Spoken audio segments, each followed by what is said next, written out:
ایک دفعہ کا ذکر ہے کہ پہاڑوں کے درمیان ایک بوڑھا آدمی رہتا تھا۔ اس نے اپنی ساری زندگی مطالعہ اور غور و فکر میں گزاری تھی۔ وہ اپنی فہم و بصیرت کی وجہ سے دور دور تک مشہور تھا۔ دور دور کے شہروں سے اس کے پاس کاروباری لوگ، سیاستدان اور طالب علم آتے۔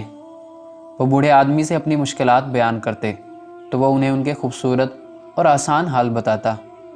کچھ ایسے لوگ بھی اس کے پاس آتے جو کہ اس سے علم اور فلسفیات کے سوالات پوچھتے۔ بوڑھا آدمی ان کو درست اور صحیح جواب دے کر انہیں مطمئن کر دیتا۔ بوڑھے آدمی سے جو کوئی بھی سوال کرتا وہ ہمیشہ اس کے سوال کا جواب دے کے اسے نصیحت کرتا کہ اب عمل کرنا آپ کی ذمہ داری ہے۔ اسی پہاڑ کے نزدیک غریب مزدوروں کی بستی تھی۔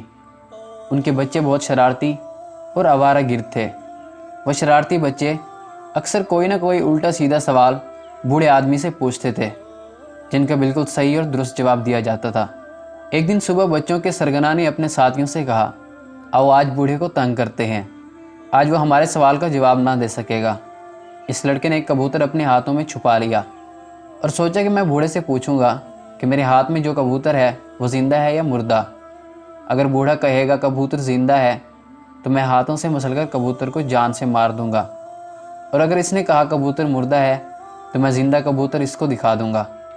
جب یہ لڑکا کبوتر اپنے ہاتھوں میں چھپائے بوڑھے کے پاس پہنچا اور سوال کیا کہ میرے ہاتھ میں جو کبوتر ہے وہ زندہ ہے یا مردہ، تو دانا بوڑھے نے کہا کہ کبوتر تمہارے ہاتھ میں ہے، جیسا چاہو سلوک کرو۔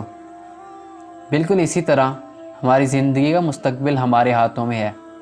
ہم اسے اپنے عمل سے مردہ بھی کر سکتے ہیں اور اپنے بصیرت سے زندہ بھی کر سکتے ہیں۔